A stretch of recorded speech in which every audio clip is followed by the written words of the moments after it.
Hello, beautiful.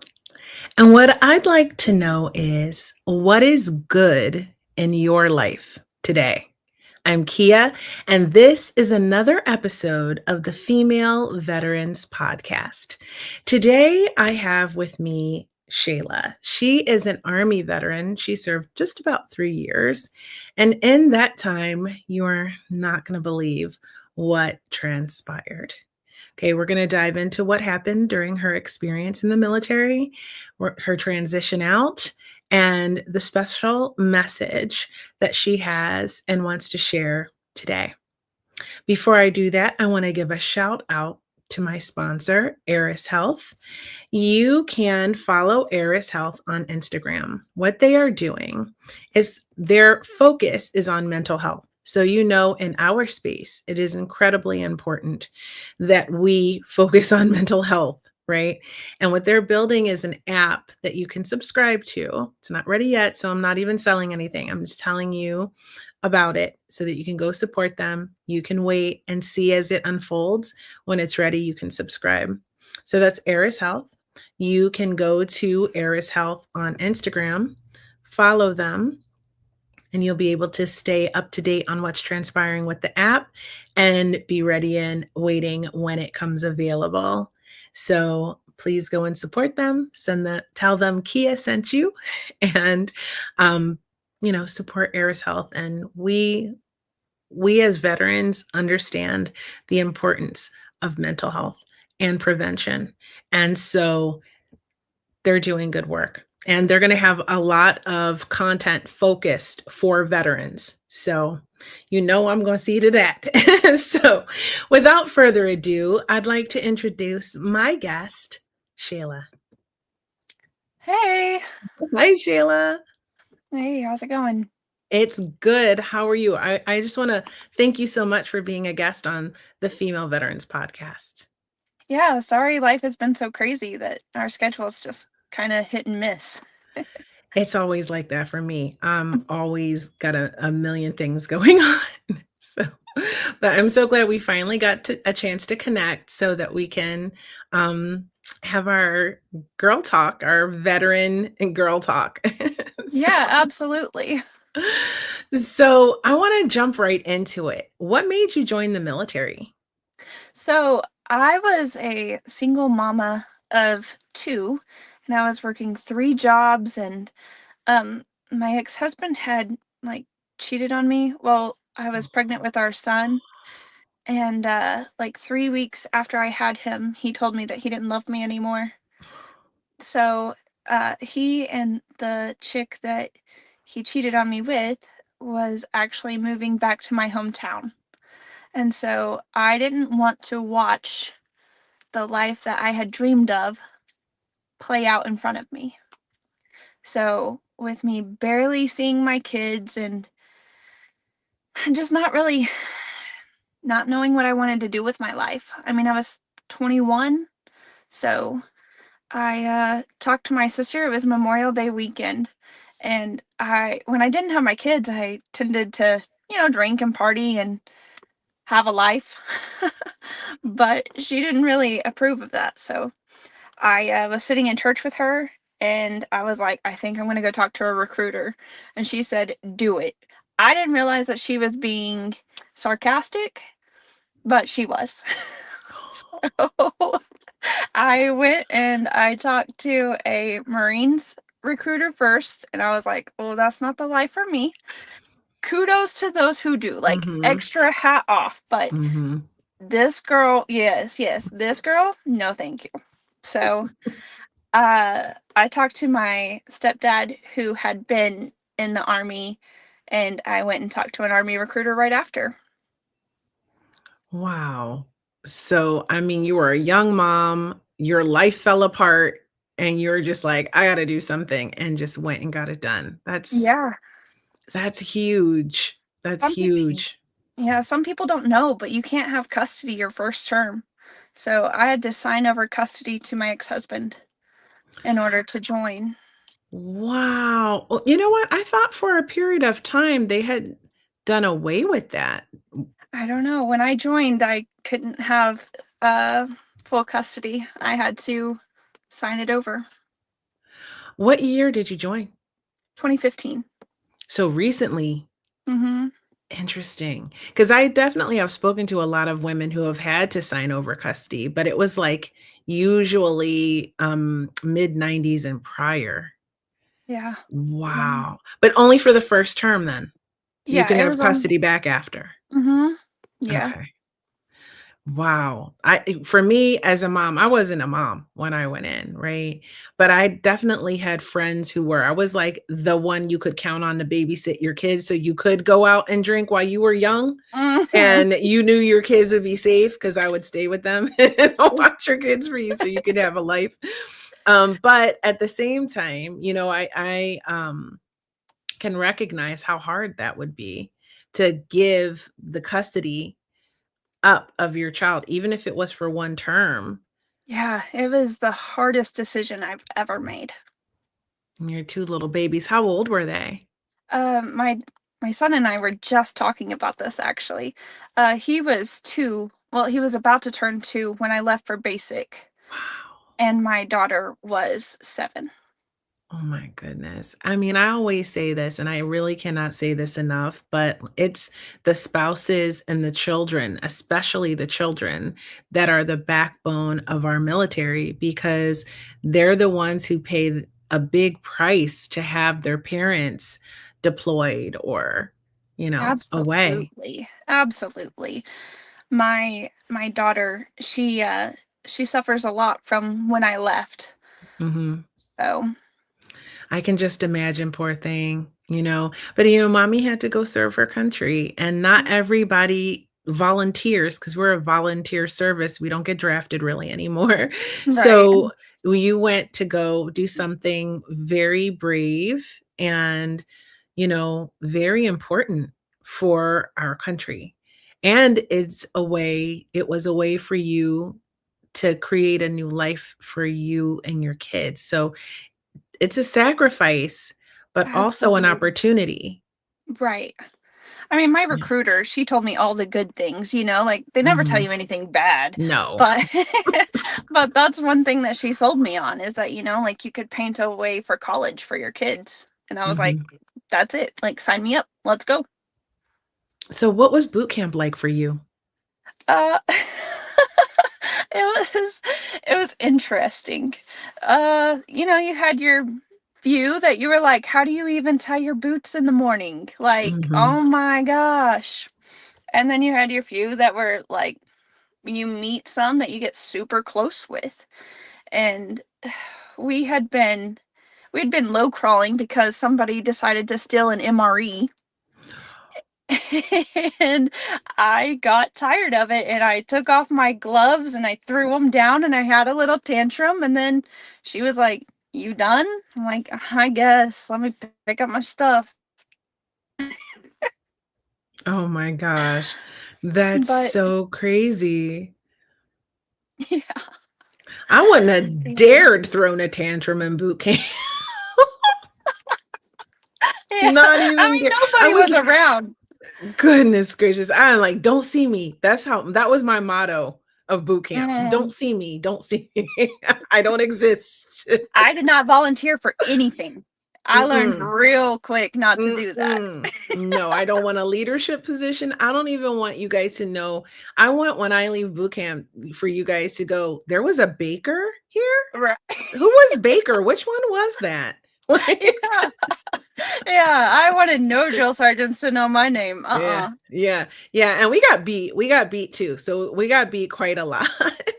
But it wasn't as bad as it could have been, as I've heard other people experience, but we got a few rounds of cycling, so it was not a joke, but, I loved the connections that I made there were some great girls in there, and I think it was our first time of meeting people from, like, all over the country, so you're exposed to these different cultures and these different way of living.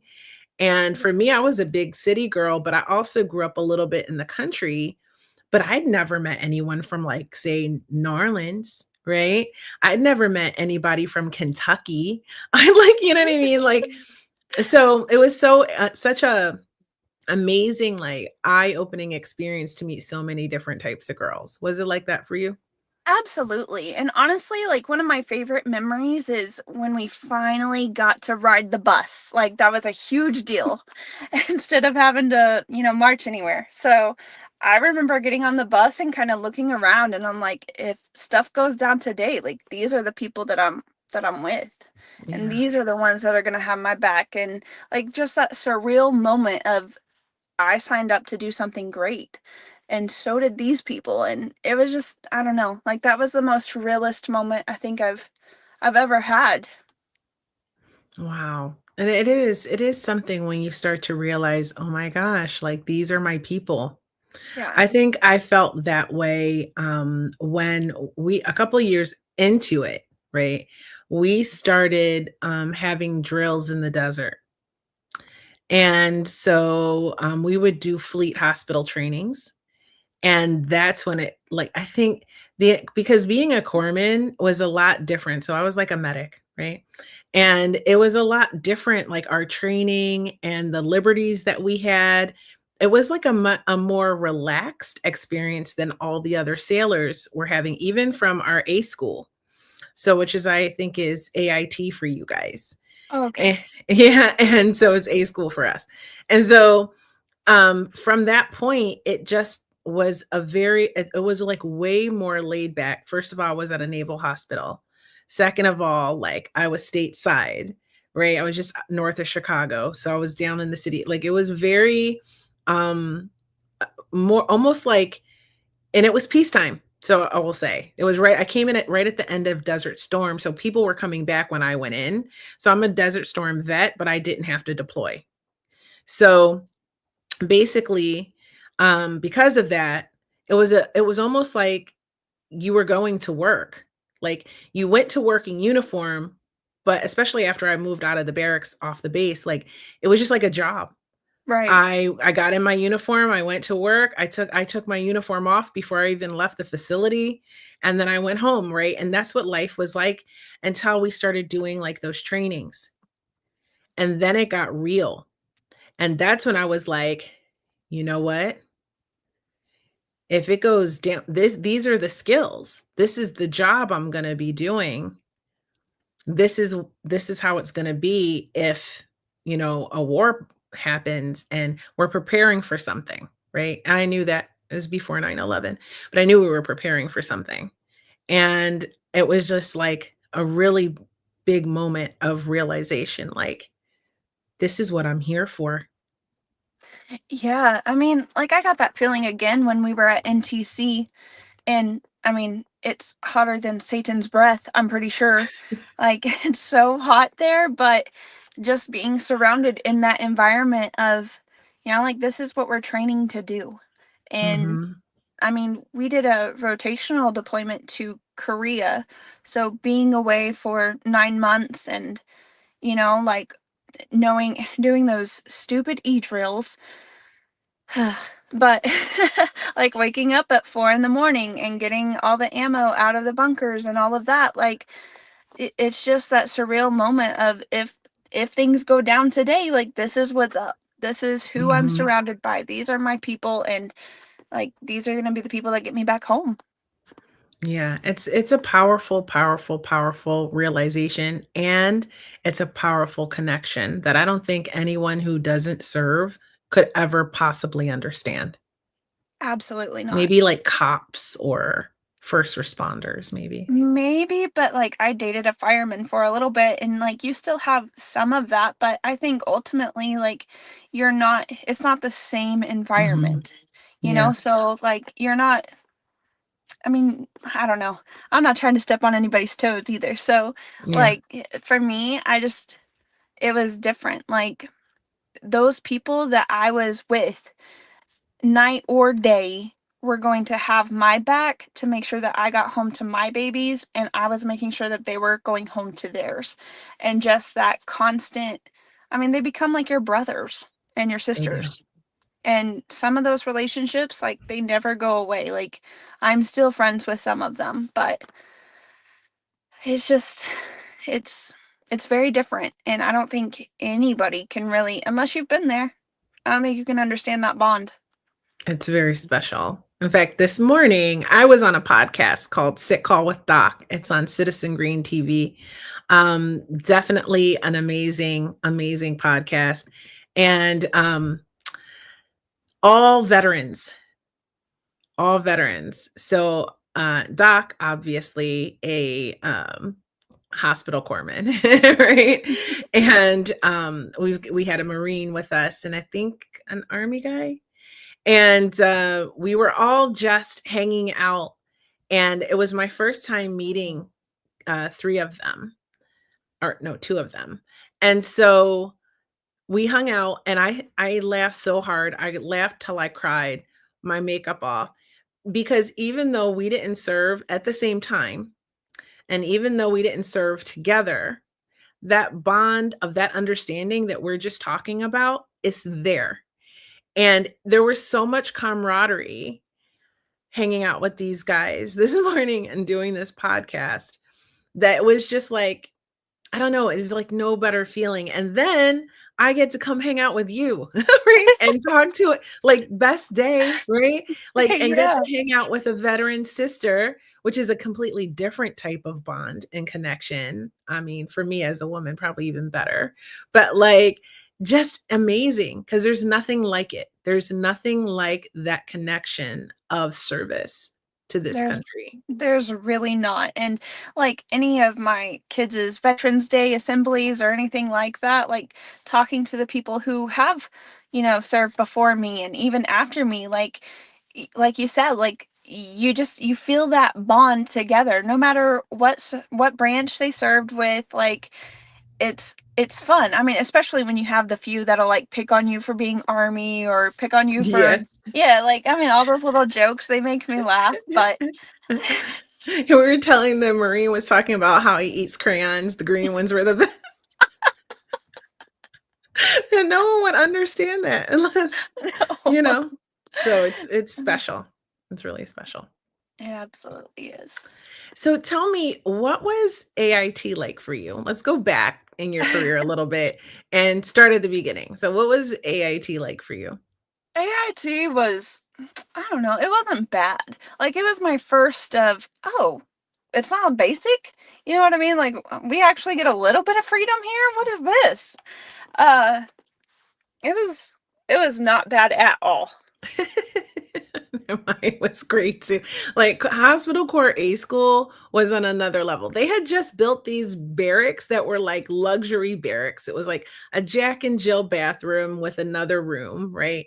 Me and my roommate, oh my gosh, I had just remembered her name after a million years. Joe Beth Hand. Where are you, Joe Beth Hand? You were from Johnston, Pennsylvania, right? I remember that, and she was my roommate, and to this day, she used to get these, I think they were like, I don't know if it was candles or plugins, if they had plugins back then, but anyways, it was a specific scent. It was like a Hawaiian breeze scent air freshener that she used to have, and I still to this day buy them because of her. Wait, that's my scent, okay? And we had so much fun. Like for hospital corps, we did not have to remain in uniform. Everybody else, we were at a training command, right? So everybody else had to remain in uniform like 24/7. But hospital corps, you were permitted to wear civilian clothes immediately. Like all you had to do was wear your uniform to class. And as soon as you were done for the day, you could be in your civilian clothes. You could go to the base club. You could go, you had so much freedom that on the other side of the base, all the other schools were. And so they had so much like structure and strictness. And we had so much more freedom, these beautiful new barracks. And it was like, it was an amazing time, actually. I had a lot of fun in A school. Yeah, AIT, like, the first night I got in there, one of the girls was, like, shoving herself into a duffel bag when I walked into the room. I was like, "What the hell is going on? Oh my gosh, what am I getting into?" But I think, like, week 2, we could start wearing civilians, and Hmm. that was nice. I didn't even know what civilian clothes felt like for a little bit. Yeah, right? Right. And also you didn't have to eat at the galley. Well, for us, it's the galley. You don't have to eat at the galley all the time. Right, and that You was nice. Yeah, it was nice too, because then you could go get food in the little there was a little town that the base was in, so we could venture off and get, like, fast food or something like that, go to a restaurant, and it was cool, it was really cool. And then I actually became staff at that same base, That's so cool. I didn't move. So and I actually ended up being stuck there really for my Oh, entire service because they didn't wanna move me because no one wanted to go to a training command because it's really strict. It's one of the strictest bases to go to. And we were the only boot camp. So, and the A schools and C schools were there. So they were like very strict, no alcohol in the barracks, dang. no, like, and everyone was like, no, that we don't want to go there. We don't want to go to Great Lakes. So I got stuck. And I didn't mind though, because Chicago was a very cool city.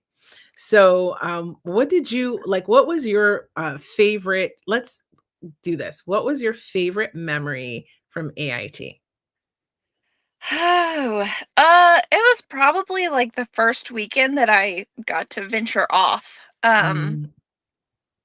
I was getting to wear civilian clothes, I was feeling myself a little bit, and, one of the girls had decided to go a little farther than what she was supposed to. So we were like, I stayed at the mall because I just wasn't a rule breaker like that yet.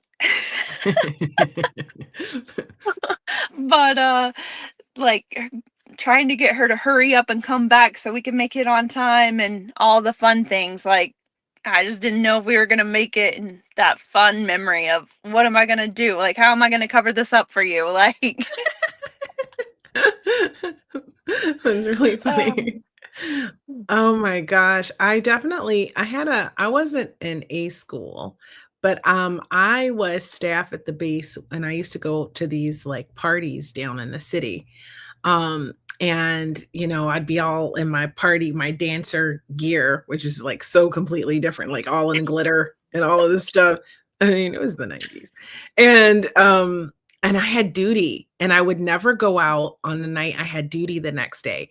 But there was this like big DJ spinning and I wanted to get like he was famous and I wanted to go to this party where this DJ was spinning because I didn't know if I'd get to see like how if I'd see him again. So and it was like two big DJs I think battling each other and it was like a probably a once in a lifetime opportunity to see these two together. And so I was like I'm going to this. And I remember that a lot of drama happened that night. And then, Oh, yeah, a lot of drama happened that night. One of my friends ended up getting arrested. I almost got arrested. oh my But gosh. they thought we had drugs on us and we didn't. And so, yeah, so they let me go. My friend got detained. It was drama, but I had to like get out of there and book it back to the base. And and fortunately, like, I was prepared because I was like, "I'm gonna go because I thought I would get there early in the morning Mhm. and then go straight to duty. So I was prepared with my uniform and stuff, right? But I didn't think that I would be late, and I was actually late to duty. Oh, no. So, the guy that I was relieving he wasn't one of my close friends, but, we used to call him Biggie. But we, because he looked like Notorious B.I.G. a little bit, and so and so, he's who I was relieving, and we were really cool, but he wasn't in my, like, immediate friend group. Right. So, he covered me for duty that day, and I was like, he probably saved my career doing that, but I had my uniform and I was like 5 minutes late, you know what I mean? But Right. I was still late for duty, and I wasn't ready. I wasn't dressed. So I had to like book it to bathroom, clean my all the glitter, get myself sat, right? And then get my uniform on. And always like to have a flawless uniform. So I was like throw myself together. But that fear and that feeling of you trying to get your friend there and make sure I know that feeling. I I had a few of those feelings, like, yeah. Oh, Yeah. man. Okay. Don't gatekeep. Like, Korea, share. Korea, they have that you have to be back on post by 1 and in your room by 2. So one time my friend and I, we decided that we had a friend that also was a civilian. And so we decided that we were going to go watch Beauty and the Beast. It's when that came out as like not the animated, but like the real life or whatever. Mm-hmm. And we went day drinking before. And so they had this place that was like buy one, get one free mixed drinks. And he actually had 21 Jack and Cokes. And How yeah, did he survive? I don't know. I don't think he did. We joke around now about how we're pretty sure that we lost part of our soul that day. Like, I don't know how many mixed drinks I had. I blacked out. The lady was like, "Oh yeah, it's like this amount of money," and I apparently didn't give her enough, and she was like, "No, I need more," and so I just started throwing money at her, Oh my like making it rain kind of throw, God. Oh my and God. we eventually just left. We went and got soju from the lemonade stand, which is like vodka on steroids. And then we got on the train. I apparently threw up. They pushed me off so that way no cops would come get me. And we took a taxi. I woke up at my civilian's friend's apartment. I thought it was the whole next day, so I thought I had missed curfew altogether. What the hell am I going to do? My best friend had made it on post. I don't know how. He lost his wallet in a taxi. I like looked at the clock and it was like 1 p.m. and I was like, "Oh fuck." So I run on post. I get to the room, I realize it's the same damn day. And then I passed out in my bathroom. Wow. Yeah. You guys were a mess. Yeah. So my unit, once we got to Korea, we were on GO1 for 30 days. As soon as we got off, we got put back on because a girl from my old unit was jumping from rooftop to rooftop and fell through a house. That's nuts. Yeah, she was running from the MPs. For what? She was just drunk and ridiculous and Oh, she ended up disorderly conduct. yeah, yeah, she fell through a roof, broke her back and was life flighted. What? Yeah, it was bad. We were put on GO1 after that for Wow. another 30 days. And then when we got released from that, a couple of the guys that I was in my platoon were DJs. And they decided to DJ at a club. And apparently that's not allowed over there. Oh, So we got in big trouble. They had to go see the post commander. I wasn't there, I was on duty. So I didn't have to go, oh. thank God. But they had to go see the post commander and it was bad. Oh, I mean, on the grand scheme of things they could have been doing, DJing is like not that I mean, bad. it was fun. It was a lot of Yeah. fun, but Oh, it sounds like you guys have fun. I tend to say because I don't know which is more wild. I don't know if peacetime is more wild or wartime antics I are don't more know. wild. But people don't understand. Like we get into some antics sometimes. We get For into some sure. antics, shenanigans. One of my guests on the podcast said they were getting up to shenanigans, and so being stationed just 1 hour north of Chicago, like 40 minutes driving, that was the place to go. Like you went down into the city. And I will often say that I had more fun in the military than anybody should have ever had until the day I didn't, Right. and there came a time where I had to chill Yeah. or it was going to be my career. The writing was on the wall, right? Yep. And that is one of the reasons why I do this podcast because of my experience It wasn't terrible. It wasn't as bad as some that I've heard on my podcast, and I do count myself lucky, but at the same time, some things happened that were not Right? great and really put me in a space of fear. Yeah. And so that is kind of where the military sort of became like then it turned to me just wanting to get out with an honorable discharge and Yeah. just praying every day that I would make it to get out with an honorable discharge. So Korea, was that your first deployment? Yeah, so that was the first deployment, and right like I deployed in October. I left in October, but in May is when um my MST happened. And so I was dealing with all of that as well. So it was a struggle. So I definitely get the just counting down the days till you get an honorable discharge. And, like some of those fun, crazy times all happened because I just didn't want to feel anything in the moment. That's a really powerful statement. And, you know, doing this podcast, I talk to a lot of people who experienced MST in the military. And I mean, I'm talking back in the 70s, because I think that's the earliest I go back. And then all the way forward. And you went in 2015, and this is still a problem. This is kind of like, it's really upsetting for me because it's like, with everything, like with the prevention programs that they put in place and the education that they have tried to do within the military against this, it's still happening and it's still not enough. Honestly, like we used to have safe briefings, and a lot of us would, kind of joke around about like, oh, don't lick your lips at me. You know what I mean? Like stuff like that. But at the end of the day, when it comes down to it, you just never think that you're going to be the one until you're the one.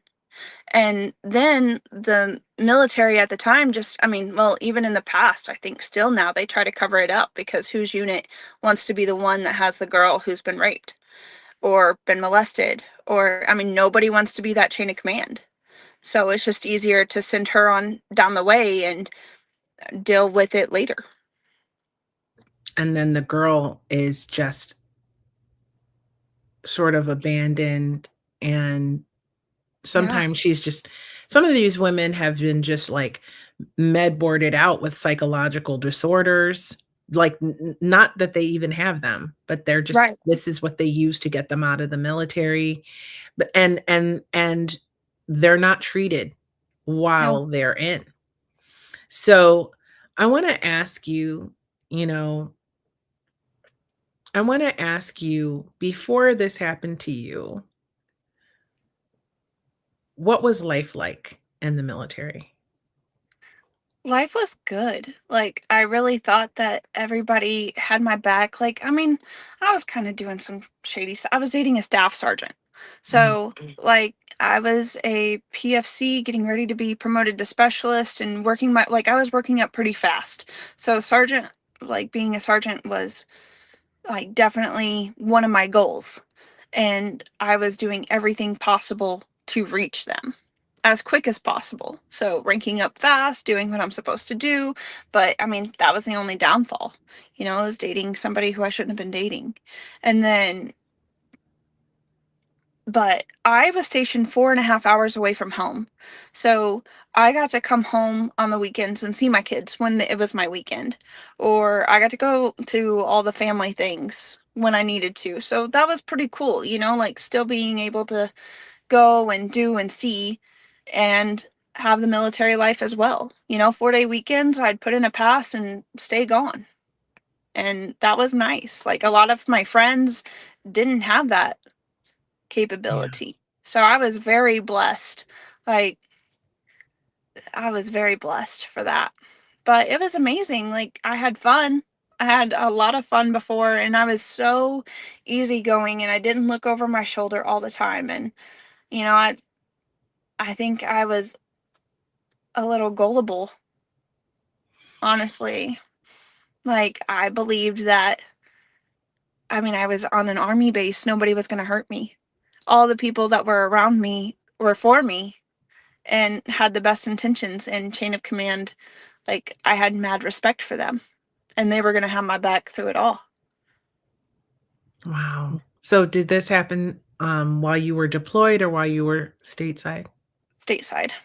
So back home, Yeah, because a lot of the stories I hear, especially after 9/11, the girls are in the Middle East, and it's wild, like, it's wild what's going on while they're stationed over there in the Middle East. I It's like can. all bets are off for, like, some people just lose their mind, you know? No, I was actually, I was stateside. It was the guy I was dating's best friend. So you were dating, so you were technically fraternizing, right? Yeah, This guy's best friend. right. Wow. Yeah. That just it's so heartbreaking and never really gets any easier to hear. Did you report? So I did not. Like the night of, I called my best friend and he came over, and I assumed that he told the chain of command because, so like the night it happened, I was supposed to go on a 4-day pass. So I always stayed at my house when I was going to be signing out because I didn't want, like, I left at midnight. Like, you're not calling me back. But I would sign out and leave. So I was at my house. And I called my best friend and he came over and he was like, "Hey, like we need to get you to the hospital." And all I could do was like, "No, I just need a shower. Like I just need to get this off of me." And I didn't believe that anybody was going to believe me anyway. So I didn't report, but the the next day I was in town and they were trying to get me to come back so that way I could switch units. So I don't, like, I've talked to my best friend since, and he's like, "I didn't report. I went straight to his house and talked to him directly." So I think that maybe he had said something to the chain of command, and it was all just covered up immediately. Like, we're not even going to give her the chance. Like, let's just. And then I actually told the guy that I was dating while we were in Korea, it was New Year's Eve. And the guy, his best friend, had like brushed up against me, and I freaked the F out and had a whole panic attack and like was bawling my eyes out. And he was like, "What is going on?" So I finally told him, and he was like, "Listen, like, if that actually happened, you asked for it." And so that just broke my heart. Like, nobody's ever, like, that just put the nail in the coffin that nobody is ever going to believe me. Oh my god. I don't even know where to begin with that. Like, first of all, it's heartbreaking. T And then second of all, to it's like I've never this is a first. I have never heard of the, perpetrator self-reporting, and then the command, like, he must have, I mean, it's speculation, but, in my mind, I'm like, if he felt comfortable to go tell them what was potentially coming if you reported, then he felt comfortable enough that he'd be protected. So I mean, he told me, like, nobody's gonna believe you. So I mean, and there's other things that he did that, like, he was abusive to his wife. He, like, later on, there's actually an investigation finally going on now, and I, like, in December, got a protective order against him, and the army is just now doing something because it came out that he had messed with his daughter as well.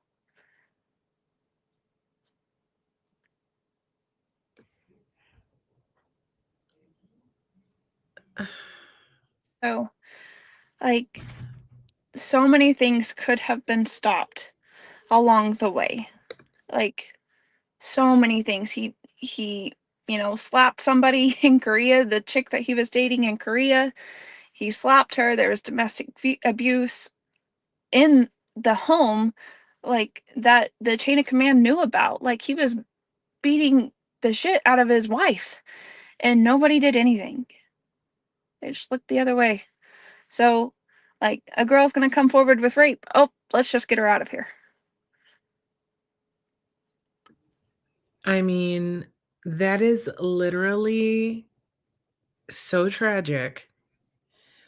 I mean, and there's a lot of great guys in the military, but there are There some that just use that as a space to do the most vile things. And this is why so many girls don't report, because just like what you said, who is going to believe them?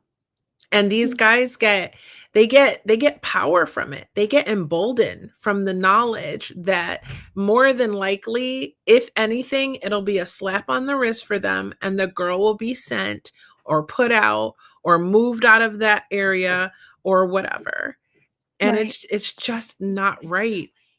So, and then your boyfriend.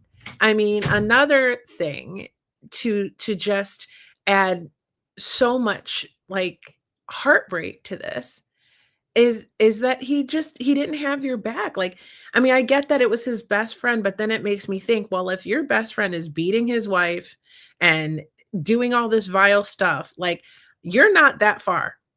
Right. That's your best friend. That's who you chose to be best friends with. So when he says that to you, what do you do? I mean, I was crushed. Crushed. Like I I left the bar that we were at and my best friend took me back on post and I was bawling my eyes out. Like I remember looking over and like one of the LTs that was in my, you know, new unit um was like, "Hey, G, you good?" And I was like, "No, like I'm not good at all." And he was like, "You want to like you need something?" And my best friend was like, "She doesn't need you right now." Like, no. Like he was trying to protect me, like knowing that I'm not in the space where I can talk, where I can do anything. Like my heart is hurting so bad that all I want to do is just go back and lay on my bed and cry my eyes out because the one person who was, supposed to have my back pretty much just told me that I deserved it. So Victim shaming is a real problem. It's it really real is. and it is a detrimental problem to the well-being of women. And it is horrible when it comes from men, but it is incredibly, incredibly horrible when it comes from other women. Absolutely. And a lot of times in the military, and I've heard the stories on this podcast, that sometimes the women help perpetrate the abuse aftermath, right? Like, so Yeah. after this happens, the rumors start swirling, and then you have to deal with all of that. Did you have to face anything like that after your situation? Not like that. Like, I put myself in other situations that weren't great that, Mhm. like, there was a few, but, I mean, really, I was just like, when it came to Korea, I was dealing with other shit too. Like, my son wasn't being allowed to talk to me very much and had started calling his stepmom mom and was starting to call me Shayla. And Oh, so, like, dealing with that on top of not being able to be there, and on top of trying to figure out how to deal with the whole MST, like, and the nightmares and all of that, it was just too much. So, I did what I could to get out and come home. so just like that, you went from ranking really quickly, doing everything you had to do, having goals, having a dream for your career, to I need to get out of here. Yeah, I'm done with the military. Yeah, I'm done. Like, this isn't for me. Like, my kids are suffering now. Like, I'm obviously suffering now. Like, I can't trust anybody. I don't feel safe here. Like, my whole life was turned upside down in a night. My goodness. Yeah. Have you been able to work through anything, like any of the heavier emotions that come Uh, from the experience? I believe so. Like, for a while, I jumped therapist. Like, I don't really want to deal with it, you know? But Mhm. finally, I found one who was like, until you do, you're not going to get healthy. And Mm. you can't learn to love your kids like you want until you learn to love yourself. And so, like, it's good to hang on to them, like, but you can't give your whole heart to the people around you if your whole heart isn't healed. And so it kind of took me back, and like, and also I was listening to this podcast called Crime Junkie. They're pretty good. Anyway, but there was a woman veteran on there, and she was like, you know, like, you're gonna have good days and you're gonna have bad days, and there's nobody who's going to understand your story because you're the one living it. Like, but that's it. It's your story. You can decide how it ends and where it ends, and like, make it the best that you can and don't give up. And like, that spoke so much to me. Like, I just remember I was straightening my hair and I put the straightener down and I sat down in the floor and I just cried.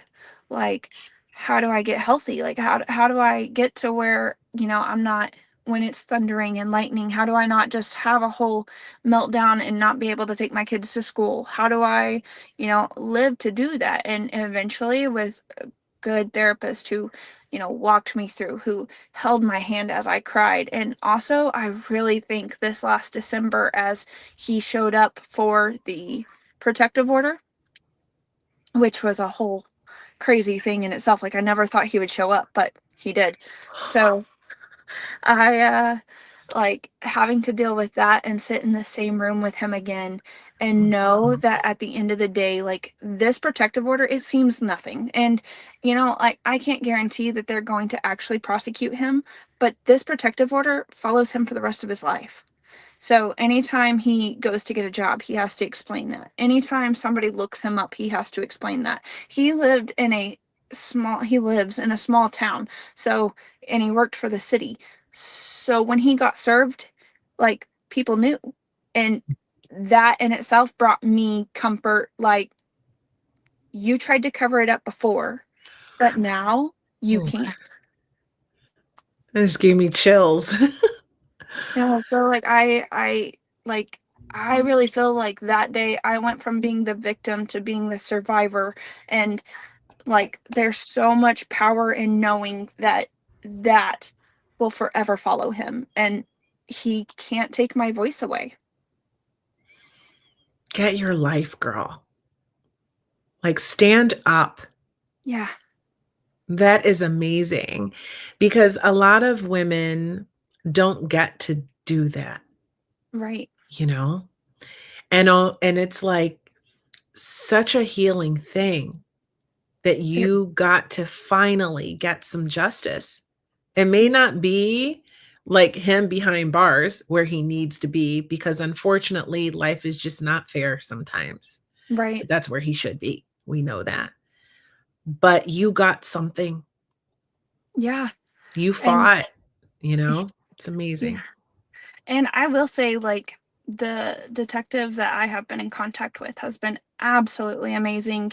And he has said, like, if this happened to you, like, other people, like, speak up. Like, there's so many times that they will go after just the he said, she said now, because there's no time limit on rape, on any of that. So go back, get your justice, even if it's just you speaking up. Like, that in itself is powerful.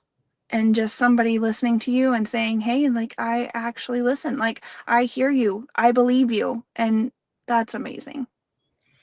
It is. It is. I mean, my goal of this podcast is to share all the stories that women lived, right? Good or bad. And what I've noticed, I've been doing this since 2019, and there are so I many don't know what happened. MST survivors, right? There's so many MST survivors. And it's heartbreaking, really. But I know that being able to come and speak their truth on this platform is part of their healing journey. And hopefully today it's been part of yours. Just another step on your journey to like healing from this thing that has happened to you that should have never happened, because the safest place a woman should be in our military, surrounded by people who are supposed to be her brothers. So we should never have to worry about, whether someone is, you know a danger to us when we are serving. So, anyways, it looks like Shayla is having a little bit of technical difficulty. So, I'm going to give her a moment to sort that out, and then we'll finish the rest of the show. But I just want to thank you for watching. Before I get to the end of the show, I just want to thank you guys for watching and supporting Shayla as she has been speaking her truth. She's back, and so we're going to continue. Welcome back. Hey, I'm sorry, I don't know what happened. It happens like that. And when you're live, you just roll with it. You just roll with it. So we're live broadcasting. For those of you who are listening to this, we are live broadcasting this episode on YouTube. It's something new that I'm doing, because I kept getting feedback that people would like to see the guests, and if they are willing and ready to be on camera and share, then I wanted to make that possible. So again, Shayla, what a powerful story of just overcoming one of the worst things that can happen to a woman while serving. Yeah, for sure. You're really brave. Thank you. You're really brave. And I'm really happy that you have come so far. Like, you've gone to therapy, you're doing the work, and you're healing yourself for your kids. So tell me about your kids. Like, you told me that, being away from your kids while serving is incredibly hard, Oh, right? for sure. And so you were going through things all at the same time this is happening to you, and you're having to deal with this, right? You're dealing with drama at home. Yeah. So was it your kid's dad who was sort of conditioning Yeah. you out of their life, sort of? So I think a lot of it was their stepmom. Uh, Ah, and I mean, he allowed it. So, mm, there was a lot of issues with that. Like, I was told that Clay could call me whatever he wanted. Like, well, that's not the case. Like, I'm not a mom who just stepped away to go do drugs. Like, I served our country. Like, it's not the same. So, when I finally did get out, we went for joint custody, 50-50. And, like, I made sure to be around as much as possible and, uh, sorry, um, do all the mom things and try to make up. And I mean, that transitioning out of military life to mom life was hard. It was mhm. hard, but Yeah. uh, Yeah, I mean, well, that was actually my next question.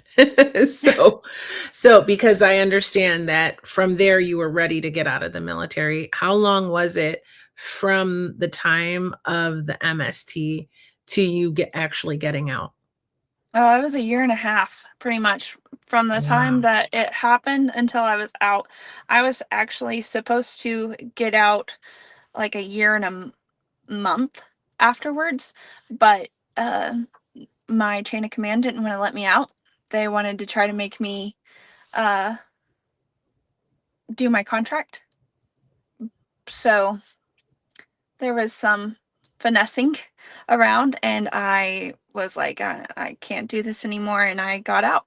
I got out with an honorable discharge, uh, which I'm so thankful for. But Um, Yeah. I just feel like if they're moving you around and doing all this stuff because they know something happened, or especially if a woman reports too, I think she should have the option to get out. yeah. To like, Well, "Hey, do you wanna stay or do you wanna get out?"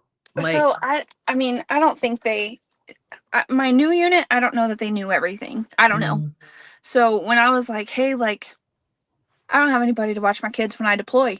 I got to get home." mhm, mhm, Like, this is a real thing. Nope. Like I said, I was doing anything I could to get home. mhm. I just couldn't do it anymore. Yeah, I mean, the psychological toll is a lot. People don't really understand the psychological, the emotional toll, the having to day in, day out, like, feel unsafe, Yeah. because once that trust is shattered, like, those are your brothers, Right. and once That that trust is shattered, then you don't feel right anywhere. no. There's no safe place. Like, I was on the second floor in the barracks in Korea and having dreams that he was standing at my window. Like, obviously, he's not that tall. He can't Mhm. do that, but, Yeah, I mean, it was real. It was scary. it's a big trauma. So, when you transitioned out of the military, what was that like for you? You said it was difficult. I had a hard time with nobody telling me what to wear, what to do, how to be. And, like, I went from knowing my job to finding a job and seeing my kids once a month, or, because of field problems and being on duty and all the things, to being mom every other week and just having them continuously. Like, my son is he's a mama's boy. So, like, he's super clingy and all the things. So, like, going from, like, not really having them so much to having somebody who literally will not leave my side was kind of rough. I mean, it wasn't kind of, it was pretty rough. My firstborn son was super clingy when he was little, and I can just remember being like he would be, like, so close to me that I couldn't even, like, stretch my legs out, and I would be like, "Sweetie, could you just, like I just need a stretch." Like, Right. could you so it I mean, even and I was with my kid all the time, so even then, it's, like, can be very overwhelming just being mom, you know? Yes. So I can imagine, like, not having them, hardly being with them, and then that in a like, it's not talked about, but that in and of itself is a big part of adjustment for moms coming back from the military back to their kids, because 'cause you're like, don't have them, you're independent, you don't have someone you only have to, like, think about yourself while you're out there, and then you come home and you're mom, Right. like Yeah, that. absolutely. Like, there's no time in transitioning them. It Mhm. is it is all or nothing. And Yes. so, like, that was we struggled, and, like, he truly thought that his stepmom was his actual mom, and I don't really, like, still to this day, like, I don't know what he thought I was. So, like, I was living in Tulsa and going to school, and he was like, "Mom, did I come out of your belly or hers?" And I was like, "Well, mine. Are you kidding me? Like, I promise you were in me for so long." Like, but, like, those little heartbreak moments, like, it was gut-wrenching, and, question myself on whether I did the right thing, or and Yeah. it was tough. And now, like, he's 12. He just turned 12. And so, like, he still holds my hand in the car, and he still, like, is laying across me at night, like, "Mom, will you scratch my back?" "Sure." Like, why not? Like, Oh, but it goes by so fast. My oldest just turned 18, and I literally was having panic attacks the week of his birthday, like, "Oh, it's gone, it's gone, it's gone," right? Like, so yeah. it's just so fast. It's like if I could go back in time to where he was like that, I would. I So, would. one of the best things I think that I keep in mind is one of the therapists that I was seeing at the time was like, one day I was reading a story to my daughter, and then the next night I went to go to her room and she was already asleep. And he was like, and from that moment on, I didn't read her a story. And like that has stuck with me. So like Clay wants me to scratch his back, I will scratch his back until he doesn't want me to anymore. And my oldest is always like, Mom, he's gonna live with you until you're 30 so you can scratch his back. I'm like, shut up, he is not. Mm. Yeah, I mean, it's so funny. I love them. The kids are great, and it goes by so fast, but I'm with you. I have a younger one now. He is 9. And I'm like, all the things. I'll do them until because he's already shifting, he's already tweening. So, Right. like, he's already shifting into different ways of speaking, different, like, sort of attitude.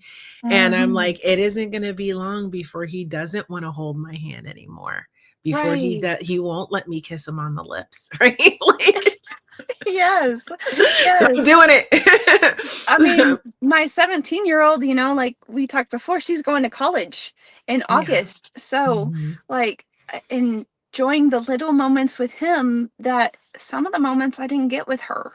Mm, So, yeah. like, I think there's a little bit of envy there on both sides of us, Yeah. like, so I don't know. I just try to cherish every little moment because I know what it's like to not have them.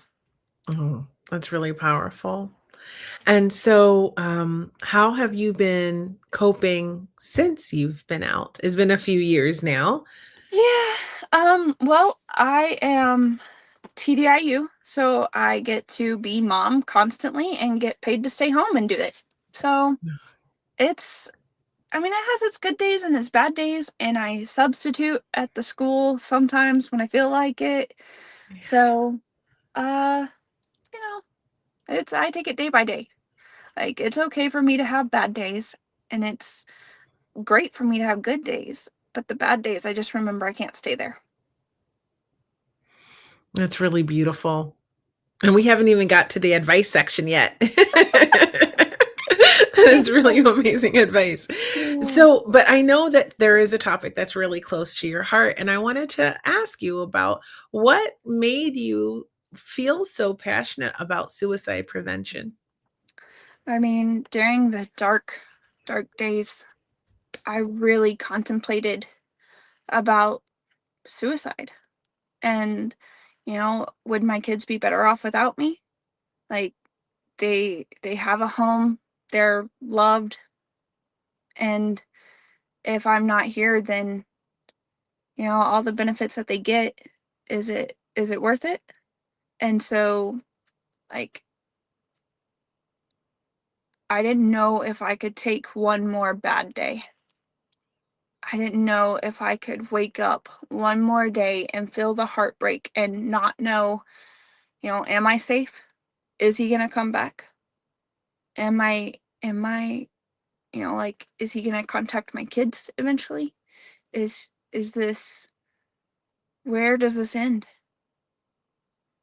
And like it really took it really took my daughter coming and being like, Mom, I see you struggling.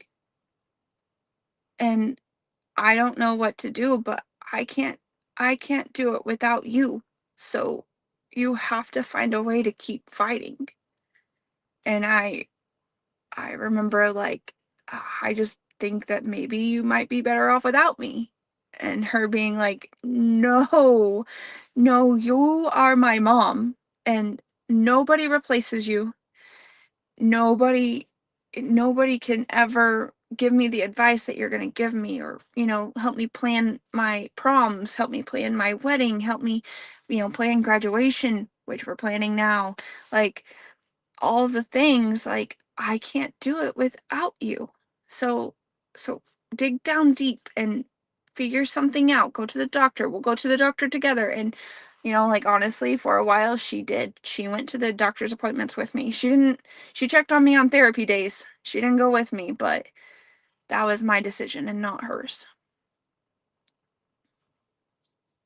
Wow. I mean, that story it is, like, so emotional for me too because I know what it's like to be the daughter of someone who wants to die Yeah. and how you have to fight for them. Even when they don't feel like fighting. Yeah. And so that really hits, like that hits. Your daughter's a special person, She really is. you know? She's pretty amazing. Yeah. And I'm glad you had her. She was born for a reason, She for many, was. many reasons, but that's Yeah. one of them for sure. So, Yeah. what a gift and a powerful message because, it is what happens when and maybe it wasn't MST, right? But when you go through something that you don't expect to experience that's highly traumatic in the military, and I've heard lots of different stories. Sometimes it takes you to such a dark place in your life that you just don't want to go on anymore.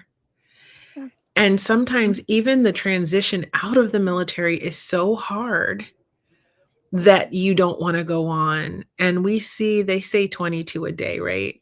But we know that it's more than that. It's just Right. like how many people report an assault in the military, right? We Yeah. know that it happens to more people. That's just the people who are reporting. Right. And so it's really important and a powerful message to remind our veteran sisters that you are not alone and that we see your pain and we know that you struggle. And if you ever get to a point, maybe you don't have an amazing little daughter, right? But you do have support out there. You can call 988 on your phone. There's a lot of information for suicide prevention in the show notes of this episode. Please look below and find links and resources. But you can dial 988, press option 1, and you will receive support as a veteran. Your life matters. We love you and we want you to be here with us. So, thank you so much for being brave and open and candid about everything that has happened to you and wanting to talk about and advocate for suicide prevention today. Yeah, absolutely. And so, I just have one more question for you. What's up? What advice do you have for your veteran sisters coming up behind you? I would say to, don't be afraid to live. Be a little cautious and ultimately like trust your gut Mm, and wholeheartedly, surround yourself with people who love you and want to see you shine like the star you are. beautiful advice. It is just beautiful advice. I mean, we all shine. We all shine. And there's so many communities out there that exist for veterans now and female veterans. My advice, especially if you're suffering with mental health, is to join one. I often do work with the Barbara Giordano Foundation and Hope for Vets in Florida. And both of those are great not for profits that help female veterans. But very soon, actually starting in April, I'm going to be doing these workshops for female veterans with the Barbara Giordano Foundation, which I'm super, super excited about. And this organization is great because you get to be around your veteran sisters. And I will always say that if you're struggling, you need support from people who understand you, like veterans, Yeah, for sure. like veterans. So, again, Shayla, I want to thank you so much for being my guest today and sharing your story. It's really been a very powerful one. Well, thank you so much for having me, and I hope you have a great night. Thank you so much. And with that, I'm going to wrap it up. Thank you so much for coming on this journey with me. For every single one of you that listen, that comment, that share the episodes, that give me great feedback, that go and give me reviews, um, that just are part of this sort of female veterans podcast community. I would appreciate your support with one more thing. I am on Citizen Green TV now. Please go and download the app and check out some classic episodes there. Um, Citizen Green TV is about holistic health, right? So if you're someone who's interested in cannabis, psilocybin, and educational information around those topics, there's going to be a lot of content there for you. There's also lots of content for veterans on there as well. So please go and check it out.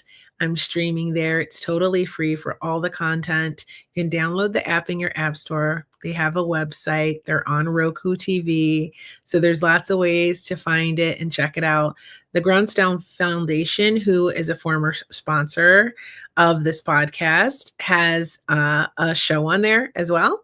And so there's lots of great content, including Sit Call with Doc, which I was a guest on just this morning. So I really appreciate you guys. Stay tuned for the newsletter. It's coming. Please subscribe to the YouTube channel. Okay. It's slowly growing. Leave comments, like, you know how that algorithm works. Help me out so we get to more of our sisters so that they can come and be a guest or at least listen or watch and feel less alone.